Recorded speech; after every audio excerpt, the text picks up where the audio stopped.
Hi guys, give me a second. Good morning, everyone. So I hope you're all having a great time so far. As Craig just said, my name is Amber Gould, but before I start, I need everyone to do me a favor.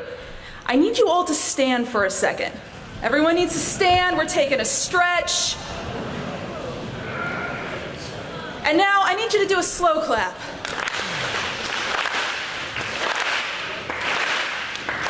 Speed up.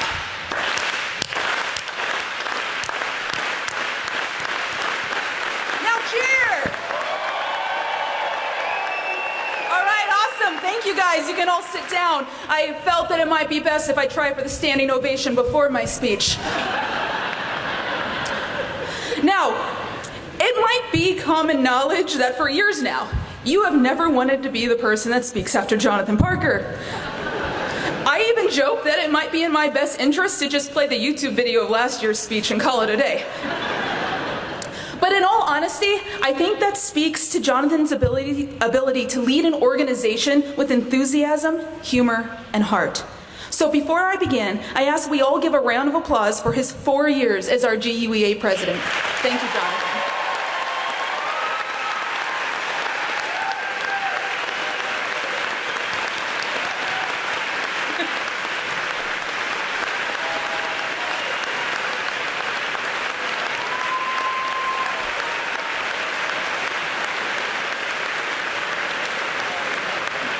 Oh, he's almost as red as his hair.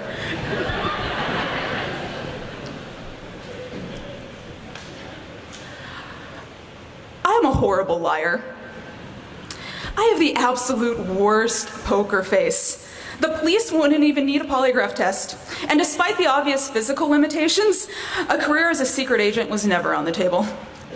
Luckily, I've known about this since from a young age. In fact, I could probably pinpoint the exact moment to kindergarten. The year was 1993. And Miss Brown was probably in her first or second year as a teacher. She had this group of excited kindergarteners in her classroom, and we were working on this amazing arts and crafts project that happened to require the use of scissors. As she's walking around, she looks over and makes a beeline for my table.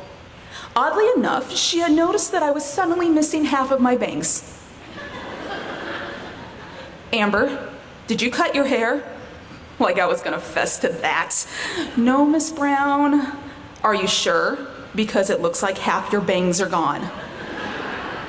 At this point, she reached under the table and picked up a solid chunk of my hair. It was not my proudest moment, as she obviously saw through my bluff. But that's also when I found out that teachers will always find out the facts. Of course, if you watch the news, you'll have noticed that there have been some issues with how people perceive facts as of late. That's a problem. We all know that a fact is something that actually exists. It's reality, it's truth. A fact doesn't change just because someone doesn't believe in it. It's a claim that has been backed up with solid evidence.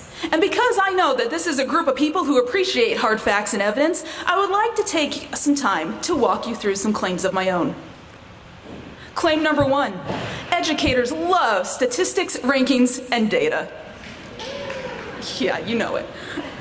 Before I came here, I racked my brain and I thought, what could be the most thrilling topic that you guys would want to hear about? And if you were thinking statistics and rankings, you should totally be excited right now.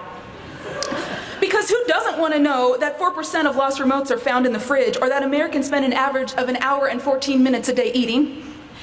If you're not excited, then I apologize for the next few minutes of your life. If you've been in our district longer than a day, you know that we love our data. We love knowing every bit of information we can about our craft. Then we go out and we hunt down more information on other topics just for the fun of it. Knowing random trivia becomes an obsession. Ask Amy Brown from Greenway an arbitrary question about World War II. She'll probably know the answer. You can have a full-on conversation about the ship that made the Kessel Run in less than 12 parsecs with Stephen Jennis from Moon Valley. Want to know a dissertation on which Batman franchise is the best? Ask Esteban Carrion over at Indy. I'm pretty sure I'm pretty sure I have pushed actual knowledge out of my head to make room for random trivia. I might no longer know the significance of the Battle of Ticonderoga, but I can totally tell you how many staircases there are at Hogwarts. Sometimes I forget just how cool I am. Speaking of numbers, at this point, I'm sure you've all heard about the US News and World Report, the best high school rankings list that came out at the end of last school year. You've probably also heard that Base's charter came out on top. Now, there's no denying that these are good schools and they're generating great results, but let's look at this a little closer. Here's a bit of trivia for you. According to the Grand Canyon Institute, Base's schools tend to be located in which type of demographic areas? If you were thinking higher socioeconomic neighborhoods, you'd be correct. Additionally, the Arizona Department of Education notes that Basis has a total of 0 economically disadvantaged students and a grand total of 0 special education students. Well, another fun fact, banging your head against the wall in frustration uses 150 calories per hour. If this seems a little off to you, then you already know why Sunny Slope, who came in at number 21 on the Arizona list, made headlines.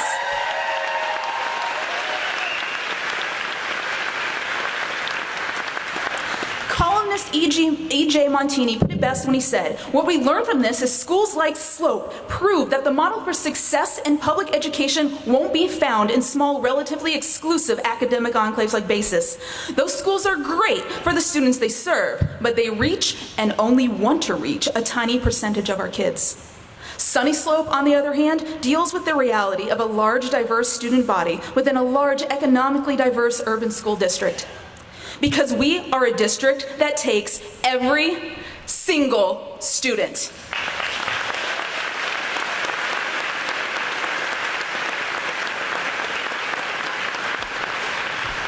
And we're a school district that finds a way to succeed. I mean, look at everything we do. If you could read it from the back, it's a little small.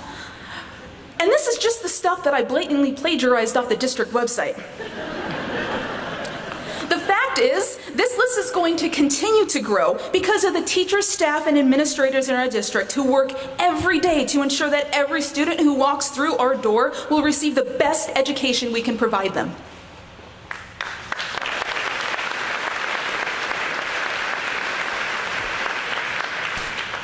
Claim number 2. Our brains do not like uncomfortable facts. There are times when all the evidence is right there in front of you, but you simply don't want to believe it. During my first year teaching, I had this student who had some anger issues, took them out on the class occasionally, and had a bit of a temper. Well, one day after class, after all the other kids had left, this kid walks up to me and goes, "Miss Gould, look at this cool letter opener I got at the Renaissance Festival," and proceeds to pull out a 10-inch dagger. My first response to the kid with a knife and a temper, "Do you get a lot of mail here on campus?" My second response was a little better. I proceeded to explain to him that the letter opener was, in fact, a knife, and that he couldn't have it on campus. He didn't believe me. He had a letter opener, which according to this student was a totally normal thing to have on campus. It took a few minutes, but eventually we came to an understanding that this letter opener could be misconstrued as a real knife and should probably be taken to the office. No amount of evidence I could have produced could have convinced this kid otherwise. He simply didn't want to believe me. Unfortunately, this isn't just a thing that happens with high school students. What we have here is a literal psychological phenomenon that you've probably encountered quite a bit lately. Simply put, when your deepest convictions are challenged by contradictory evidence, your beliefs tend to get stronger, not weaker, even when confronted with solid fact. Let's go over some examples from the online comic The Oatmeal, mainly because I enjoy the illustrations, but also because while many of you have already read it, I feel that the information provided is worth hearing again. First, we've all heard that Washington had wooden teeth. Lies, all of it. The National Museum of Dentistry in Baltimore used laser scans on Washington's dentures and discovered that they were made of everything from gold to hippo ivory to horse and donkey teeth. His mouth was a petting zoo of nightmares. Knowing this, Has your belief about the wooden teeth softened in any way? Research suggests that more than likely it has. And it wasn't a huge deal to you. It's probably also not mind-blowing that Twinkies only have a 45-day shelf life. Albert Einstein never actually failed a math class, and despite some strong anecdotal evidence, humans do use more than 10% of their brains. Now that you know this information and you have been provided with evidence, I can probably assume that your belief in the structure of our founding fathers' teeth has changed without much of a battle. What if I told you that he had another set of dentures made from the teeth of slaves? How did it feel to learn this? The purpose is not to vilify Washington, but simply to make you feel slightly uncomfortable. You're welcome. Now let's process this. The first fact you probably accepted immediately without checking my sources, but when we went to the second fact, I bet a bunch of you immediately picked up your phones to try to go online to prove me wrong, but were immediately thwarted by the lack of cell phone service in the gym. You might get a similar reaction when I tell you that the first version of the Pledge of Allegiance was originally written by a socialist, or that 6 of the 7 judges who voted in favor of Roe v. Wade were Republican appointed, or that Jar Jar Binks is a Sith Lord. Okay, maybe not that last one. Depending on where you stand on those issues, you might be getting a little heated. At least you feel different than when I told you about the Twinkies. It's interesting how even when presented with evidence, we want to ignore it, dig in our heels, and believe even more in our own personal stance. But why would providing evidence make someone less likely to change their belief? Apparently, this is a well-documented psychological behavior known as the backfire effect. A study on this was conducted at the University of Southern California's Brain and Creativity Institute, and it was discovered that the same part of the brain that responds to a physical threat responds to an intellectual one. The emotional part of your brain is literally wired to react to threatening information the same way that we would to a predator. Not all beliefs fall under this category, but cherished beliefs are protected values, some of which can be political, but these will receive the most escalated reaction. These are the things that we cherish most deeply. Because so many of you view George Washington as a hero and a patriot, when I presented negative information about him, it challenged your worldview.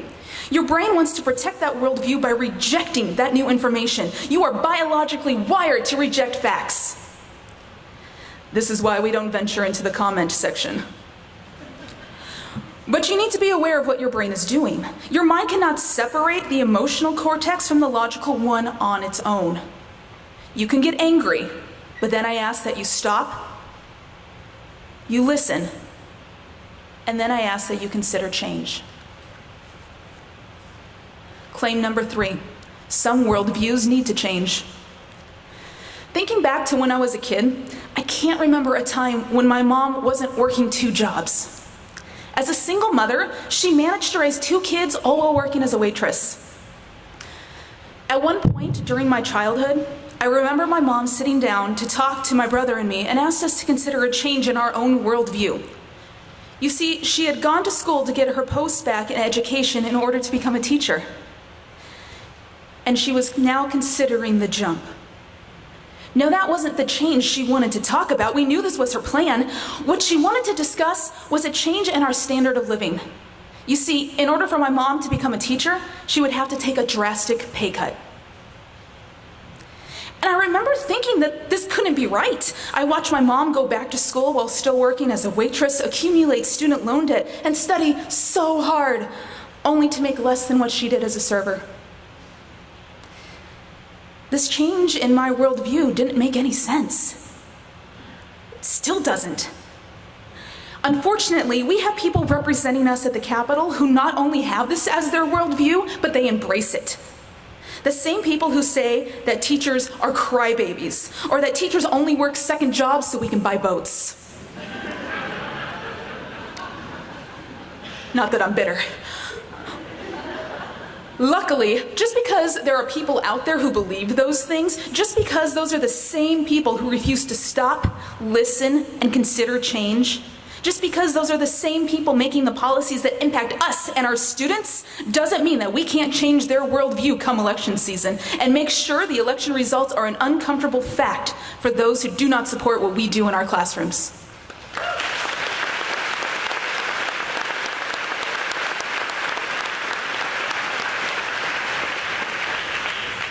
This is one of my favorite pictures.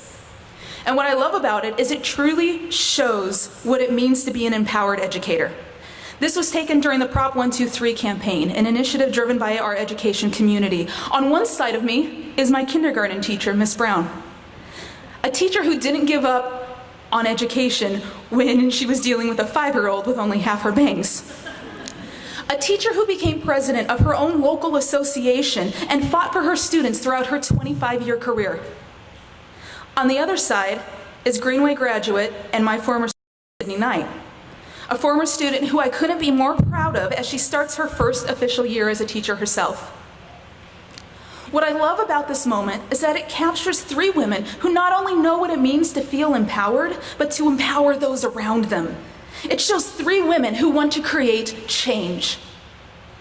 And there are some facts about education that I want to change. And it's not always easy to talk about because it can get political. While we are fortunate that we do have friends on both sides of the fence that are willing to stand up for our students, we frankly need a bigger team. And here's where I need your help.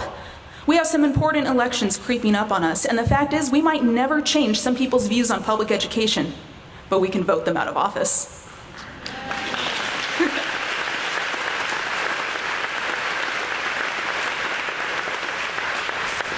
So I have some challenges. First, if you are currently a registered voter in Arizona, raise your hand. Now, find someone else whose hand is raised and give them a high five. Feels good. Second, if you are a registered voter but have not yet signed up to be on the permanent early voter list, I have some wonderful GUEA leaders in the audience with PEVL forms. If you would like one, please let them know and they will hand one to you now. Third, if you are not yet registered to vote or you've recently moved, those same amazing GUEA leaders have some voter registration cards for you.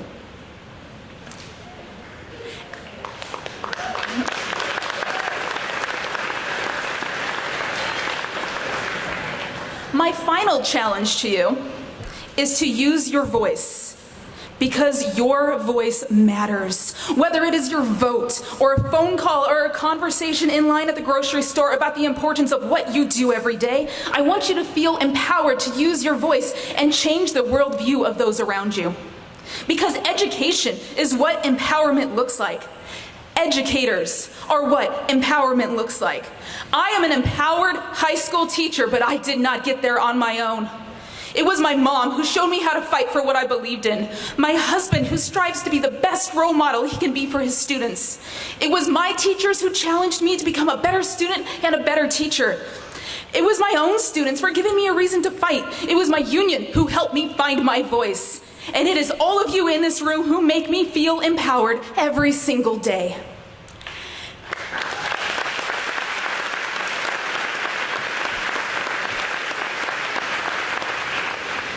And as we go into this school year, know that you are the ones that empower our students to be the writers, the doctors, the artists, the musicians, the politicians, the teachers, the chefs, the pilots, the Colts, the Patriots, the Hawks, the Cardinals, the Demons, the Vikings, the Chiefs, the Rams, the Rockets, the fighters, and the dreamers. And I want you to be empowered by that fact.